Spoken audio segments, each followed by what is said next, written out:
అందరికీ నమస్తే. కేటీఆర్‌ను ఎప్పుడెప్పుడు అరెస్ట్ చేద్దామా అని ఏసీబీ ప్రభుత్వం, కోర్టేమో విడుదల వారీగా విచారణ జరుపుతూ పోతుంది.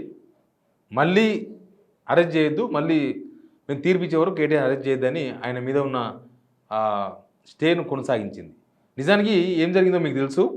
ఈరోజు మూడోసారి కోర్టులో విచారణ జరిగింది. ఫస్ట్ 20వ తేదీన విచారణ జరిగింది. విచారణ 20వ తారీఖు జరిగినప్పుడు దీనిలో కేటీఆర్ లబ్ధి పొందినట్లుగా మీరు ఎక్కడ చూపిస్తారు? ఎఫ్ఐఆర్‌లో ఎక్కడ కనిపిస్తలేదు. మీ దగ్గర ఏం ఆధారాలు ఉన్నాయి, ప్రాథమిక ఆధారాలను సమర్పించండి అని ఈ 20వ తేదీన కోర్టు అడిగింది ఏసీబీని. అడిగితే కొద్దిగా టైం కావాలన్నారు. 27వ తేదీకి టైం ఇచ్చింది.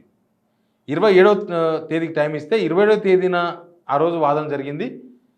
ఏసీబీ తరఫున అడ్వకేట్ జనరల్ ఆయన చెప్పింది, కేటీఆర్ మీద ఈ అరెస్ట్ పైన స్టే తొలగించండి, అంటే స్టే తొలగిస్తే అరెస్ట్ చేయొచ్చు, అరెస్ట్ చేస్తే విచారిస్తాం, విచారణలో చాలా ఆధారాలు దొరికే అవకాశం ఉంది అనేది అడ్వకేట్ జనరల్ చెప్పింది ప్రభుత్వం తరఫున ఆయన వాదనలు. కానీ కేటీఆర్ తరఫుననేమో అసలు ఇక్కడ కేటీఆర్ లబ్ధి పొందినట్లుగా మీకు ఎక్కడుంది? కేటీఆర్కు ఈ కేసుకి ఏంటి సంబంధం? కేటీఆర్ ఎలక్షన్ కోడ్ కన్నా ముందే ఇది అగ్రిమెంట్ అయ్యింది. వీళ్ళు చేసిన వాదన ప్రతి ఒక్క వాదనకు ఆ రోజు సమాధానం చెప్పే ప్రయత్నం చేసినారు కేటీఆర్ తరఫున అడ్వకేటు. ఈరోజు ఏం జరిగిందో చూద్దాం. ఈరోజు చాలా కీలకమైన అంశాల మీద వాదన జరిగింది. కేటీఆర్ ముందు ప్రభుత్వం కౌంటర్ దాఖలు చేసింది. 27వ తేదీన కౌంటర్ దాఖలు చేయాల్సింది, ఆ రోజు చేయలేదు. ఈరోజు 31వ తారీఖు నాడు కౌంటర్ దాఖలు చేసింది ప్రభుత్వం తరఫున. ఏసీబీ తరఫున అడ్వకేట్ జనరల్ వేసిండ్రు. అడ్వకేట్ జనరల్ చెప్పేది సేమ్ అదే వాదన వినిపించిండ్రు. ఈ కేసులో కేటీఆర్ పాత్ర ఉంది, కేటీఆరే ఒప్పుకున్నాడు, ప్రెస్ మీట్లో ఒప్పుకున్నాడు. ఆయన నేనే చెప్పిన ఐఏఎస్ అరవింద్ కుమార్ నేనే చెప్పిన, నేనే సంతకం చేసిన ఫైల్ మీద అని ఆయన చెప్పిండు. ఆయన ఒప్పుకున్నాడు ప్రెస్ మీట్లో. కాబట్టి ఆయన మీద ఉన్న అరెస్ట్ మీద ఉన్న స్టే ఎత్తివేయండి. ఆ స్టే ఎత్తివేస్తే మేము ఆయనను అదుపులో తీసుకుంటాం, విచారిస్తాం, ప్రూఫ్లు, ఆధారాలు ఇంకా ఏమేమి జరుగుతాయో అవన్నీ వస్తాయని వాళ్ళు కౌంటర్ వేసిండ్రు. కౌంటర్ వేసిన తర్వాత సుప్రీంకోర్టు సీనియర్ అడ్వకేట్ కేటీఆర్ తరఫున హైకోర్టులో వాదనలు వినిపించిండ్రు. ఆ వాదనలు సిద్ధార్థ్ దావే అనే అడ్వకేట్ వాదనలు వినిపించిండ్రు. కేటీఆర్ క్వాష్ పిటిషన్ పైన విచారణ జస్టిస్ లక్ష్మణ్ బెంచ్ జరిపింది. కేటీఆర్ వేసిన క్యాష్ పిటిషన్ మీద కౌంటర్ దాఖలు చేసినప్పటికీ ఏసీబీ డిఎస్పీ కౌంటర్ దాఖలు చేసిండ్రు. ఇక నాట్ టు అరెస్ట్పై కౌంటర్ అఫిడవిట్ దాఖలు చేసిన కేటీఆర్, అంటే తను ఎందుకు అరెస్ట్ చేయాలి, దానికి ఏం సంబంధం అని ఈయన కూడా కౌంటర్ చేసిండు. డబ్బులు చేరిన సంస్థ నిందితుగా ఎందుకు చేర్చలేదని కేటీఆర్ తరఫున అడ్వకేట్ సిద్ధార్థ దవే కోర్టు చూసి తీసుకుపోయాడు. ఇప్పుడు ఒక వ్యవహారం జరిగినప్పుడు ఇక్కడ అవినీతి జరిగింది అనుకుందాం. అవినీతి జరిగింది అనుకున్నప్పుడు హెచ్ఎండిఏ నుంచి డబ్బులు పోయిన ఆ కంపెనీ కూడా తప్పు చేసినట్లే. కాబట్టి ఆ కంపెనీ పేరు మీద కూడా కేసు బుక్ చేయాలి కదా, ఎందుకు చేయలేదు అని సిద్ధార్థ దవే కోర్టు దృష్టి తీసుకుపోయారు. విదేశీ సంస్థ పేరు ఏంటని ప్రశ్నించిన హైకోర్టు ఎఫ్ఈఓ వివరాలు కోర్టుకు తెలిపిన కేటీఆర్ తరఫు న్యాయవాది, విచారణ కొనసాగే క్రమంలో నిందితులుగా చేర్చవచ్చు కదా, అంటే విచారణ జరుగుతున్న టైంలో ఎఫ్ఐఆర్లో లేకపోయినా తర్వాత నిందితులు చాలామంది చేరుస్తారు కదా అని హైకోర్టు ప్రశ్నించింది. కేటీఆర్ అడ్వకేట్ అన్నాడు, 13(1)A సెక్షన్ అసలు వర్తించదు, ఈ డబ్బుల ద్వారా లబ్ధి పొందింది కేటీఆర్ కాదు, ఎలక్షన్ కోడ్ అమల్లో ఉన్నప్పుడు పాలసీ నిర్ణయాలు తీసుకోకూడదు, కానీ ఇక్కడ ముందుగానే ఉన్న అగ్రిమెంట్ ఇంప్లిమెంట్ చేశాం, నిర్ణయం ఎలక్షన్ కోడ్లో తీసుకోలేదు, అంతకన్నా ముందు తీసుకున్న నిర్ణయమే ఇంప్లిమెంట్ అయింది. ఇక కేటీఆర్ మీద 5 ఆరోపణలు చేసిండ్రు. 5 ఆరోపణల పైన కేటీఆర్ అడ్వకేట్ కోర్టులో మాట్లాడిండ్రు. అనుమతి లేకుండా విదేశీ కరెన్సీని విదేశాల సంస్థకు పంపారు, అగ్రిమెంట్ లేకుండానే చెల్లింపులు చేశారు, ఎన్నికల కోడ్ అమల్లో ఉన్నప్పుడే చెల్లింపులు చేశారు, ఎఫ్ఈఓ నుండి డిసెంబర్ 20 రోజు మెయిల్ చేసిండ్రు, మిగతా నిధులు చెల్లిస్తే సీజన్ 10న నిర్వహిస్తామని చెప్పిండ్రు. 26 డిసెంబర్ 2023 నాడు ప్రభుత్వం రిప్లై ఇచ్చింది. ఎఫ్ఈఓ నుండి 2 విడతల్లో చెల్లించిన నిధుల ద్వారా ప్రభుత్వ నిధులు దుర్వినియోగం అయ్యాయని అడ్వకేట్ జనరల్ రిప్లై ఇచ్చిండ్రు. ఇక నిధులు చేరిన ఎఫ్ఈఓను మాత్రం నిందితుల జాబితాలో చేర్చలేదు. ఇక్కడ థర్డ్ పార్టీ పొందే లబ్ధి పొందిందని చెప్తున్నారు, కానీ థర్డ్ పార్టీ ఎవరో ఎఫ్ఐఆర్లో చెప్పలేదు. హెచ్ఎండిఏ కేటీఆర్ ఉన్నారు, థర్డ్ పార్టీ ఎవరంటే ఎఫ్ఈఓ ఆ కంపెనీ, వాళ్ళు ఎక్కడ పెట్టలేదు. డిసెంబర్ 19న ఏసీబీ ఎఫ్ఐఆర్ నమోదు చేసింది. ప్రభుత్వ నిధులు దుర్వినియోగం అయ్యాయి అనేది అవాస్తవం. అప్పటి మున్సిపల్ మంత్రిగా నా ముందు పెట్టిన ఫైల్పై సంతకం చేసినందుకు నిందితులుగా చేర్చారని కేటీఆర్ వేసిన అఫిడవిట్లో ఉంది. ఇది అరవింద్ కుమార్ ఫైల్ పెట్టారు, కేటీఆర్ ఫైల్పై సంతకం చేసిండ్రు, అంత మాత్రం నిందితులుగా చేర్చొద్దు, ఈ మొత్తం వ్యవహారంలో కేటీఆర్ లబ్ధి పొందలేదు, అగ్రిమెంట్ చేసుకుంటే తప్పేలా అవుతుంది, విదేశీ సంస్థతో అగ్రిమెంట్ తప్పని ఎక్కడైనా ఉందా, నిబంధన ఉందా, అలా నిబంధన ఉంటే కేటీఆర్ తప్పు చేసినట్లు, కానీ ఇక్కడ అగ్రిమెంట్ చేసుకుంటే తప్పు ఎలా అవుతుంది కేటీఆర్ తరపు న్యాయవాది. ఇక 20వ తేదీన పిటిషన్ వేసిన దాని మీద విచారణ ఇది. ఎఫ్ఈఓతో అగ్రిమెంట్ చేసుకున్నారు, కానీ దాని ద్వారా ఎలా లాభం వస్తారో చెప్పలేదు. ప్రభుత్వం తరఫున అడ్వకేట్ చెప్తున్నాడు. 3 దఫాలుగా నగదు బదిలీ చేశారు. 55 కోట్లు ఎలాంటి అనుమతి లేకుండా ఎఫ్ఈఓకు బదిలీ చేసిండ్రు. ఏసీబీ దర్యాప్తు ఎక్కడి వరకు వచ్చిందని హైకోర్టు అడిగింది. వాళ్ళకి టైం ఇచ్చారు కదా, ఏసీబీ దర్యాప్తు కొనసాగించుకోమని 20వ తేదీనే చెప్పింది. అయితే ఇప్పటి వరకు ఫిర్యాదు చేసిన దానకిషోర్ స్టేట్మెంట్ రికార్డు చేసామన్న ప్రభుత్వ అదనపు న్యాయవాది ఫార్ములా ఈ రేసింగ్ కారులో ఎలాంటి ఆధారాలు సేకరించారని ప్రశ్నించింది హైకోర్టు.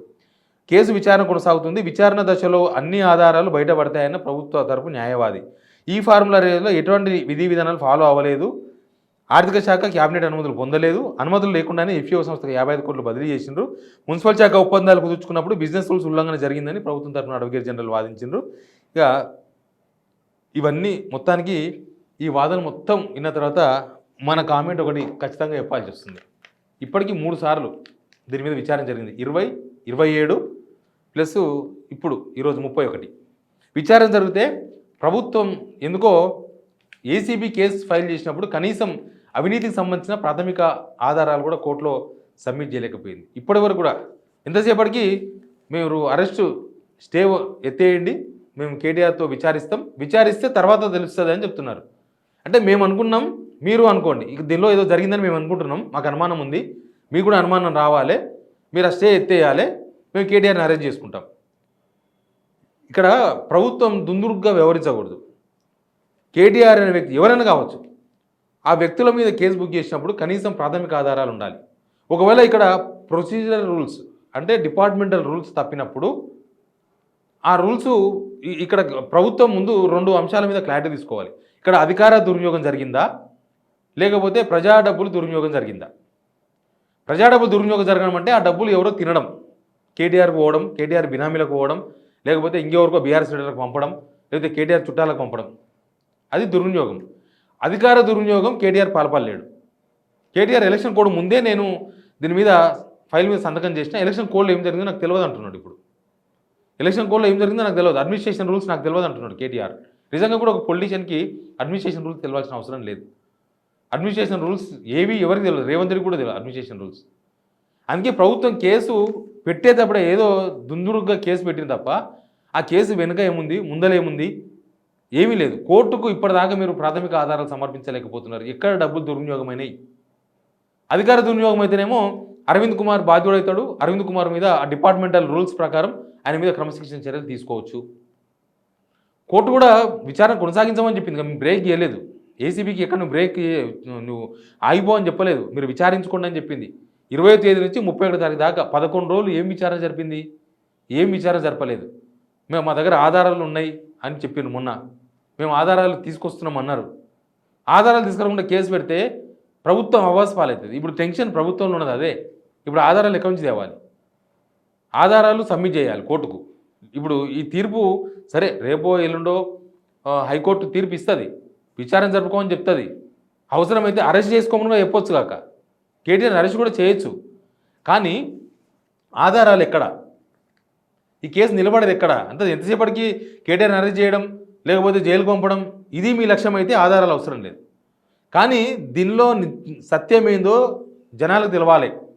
కేటీఆర్ దీనిలో ఎక్కడ తిన్నాడో పైసలు జనాలకు చెప్పాలంటే ఖచ్చితంగా ఆధారాలు ఉండాలి. మీరు విచారిస్తే ఆధారాలు వస్తాయి అంటున్నారు. గవర్నమెంట్ మీద ఉంది, డిపార్ట్మెంట్ మీ దగ్గర ఉంది, అన్నీ మీ దగ్గరే ఉన్నాయి, బ్యాంక్ అకౌంట్ మీ దగ్గరనే ఉంది, ఆఫీసర్లు మీ దగ్గరనే ఉన్నారు, కంప్లైంట్ ఇచ్చిన దానకిషోర్ మీ దగ్గరనే ఉన్నాడు, గవర్నమెంట్లో ఉన్నాడు.